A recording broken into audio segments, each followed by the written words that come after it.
திலீப் வர்மனை பத்தி பேசுங்க ப்ரோன்னு நிறைய பேர் கமெண்ட் பண்ணியிருந்தாங்க, டிஎம் பண்ணியிருந்தாங்க. அதெல்லாம் பார்த்ததுக்கு அப்புறம் தான் என் பின்மண்டையிலே டம்முன்னு ஒன்று அடிச்சுது. என்னன்னு கேக்குறீங்களா? மெமரிஸ். ஸ்மார்ட் போன்லாம் அப்ப கிடையவே கிடையாது, வெறும் பட்டன் போன் தான். ஆனா அதுல ஒரு மனுஷன் பாட்டு மட்டும் ஓடிட்டே இருக்கும்.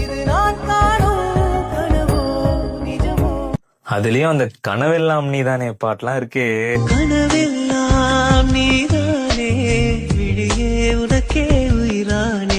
அழகா இருக்கும் கேக்குறதுக்கு.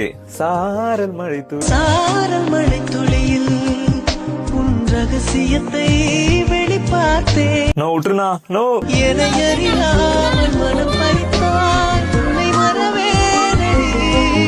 உங்களுக்கு என்ன ரைட்ஸ் இருக்கு எங்களை இப்படி அழ வைக்கிறதுக்கு? காலந்தோறும் நெஞ்சில் வாடும் முந்தன் காதல் ஞாபகங்கள் தினம் தினம். ஒரு இண்டிபெண்டன்ட் நாட்டு